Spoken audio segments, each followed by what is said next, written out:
Bien chers amis de Café Évangile, il arriva que Jésus en un certain lieu était en prière. Quand il eut terminé, un de ses disciples lui demanda « Seigneur, apprends-nous à prier comme Jean le Baptiste lui aussi l'a appris à ses disciples. » La première des choses, bien chers amis, que nous enseigne cet évangile, c'est que les disciples voient en Jésus un maître, quelqu'un qui incarne la vertu, les qualités d'enseigner. Ils voient en lui un maître parce que ses paroles et ses actes montrent un style de vie, tracent une itinéraire. Il est maître. C'est pour cela, le jeudi saint, après leur avoir lavé les pieds, il dit à ses apôtres, « Vous m'appelez Seigneur et Maître. Eh bien donc, je le suis. Et si moi, votre Seigneur et Maître, je vous ai lavé les pieds, c'est pour que vous puissiez en faire les uns envers les autres. » Mais il y a une différence entre l'enseignement du Christ et l'enseignement des pharisiens et des scribes. C'est que le Seigneur enseigne avec autorité et il enseigne avec des œuvres concrètes à travers sa propre vie. Il enseigne un chemin que lui-même il parcourt, le chemin de l'humilité, le chemin de l'abandon en Dieu. Quand lui étant Dieu se met en prière en se dirigeant vers son Père, c'est ça le mystère de l'abandon. Le chemin de l'amour jusqu'au sacrifice, comme il aura nous montré avec la croix. Il enseigne avec des œuvres. Et c'est pour cela, les disciples, en voyant en lui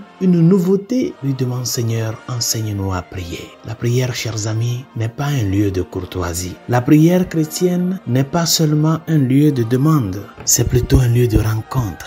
La rencontre avec l'homme qui non seulement sent le besoin de Dieu, mais surtout qui reconnaît que Dieu doit avoir une place. La première dans sa vie, la rencontre de Dieu avec cet homme-là. C'est une rencontre d'amitié, c'est une rencontre de vie, non pas une rencontre égoïste. C'est pour cela, Saint Paul dans la lettre aux Romains, sachant bel et bien que dans notre humanité, nous sommes faibles à faire de nos moments de prière des moments de vraie rencontre avec Dieu. Saint Paul dit, si dans la prière nous espérons ce que nous ne voyons pas, nous l'attendons avec persévérance. Et c'est de même aussi l'Esprit qui nous aide dans notre faiblesse, car nous ne savons pas ce qu'il nous convient de demander dans la prière. Nous ne savons pas comment prier, mais l'Esprit lui-même intercède par des soupirs inexprimables. Et celui qui sonde les cœurs connaît quelle est la pensée de l'Esprit, parce que c'est selon Dieu qu'il intercède en faveur des saints. C'est pour cela, la prière comme l'âme de notre vie chrétienne doit être une prière humble, une prière qui reconnaît déjà ce que nous avons reçu, une prière qui loue le Seigneur. Loué sois-tu, mon Dieu, pour tes merveilles dans ma vie. Ne commençons pas à prier avec des demandes. Sachons reconnaître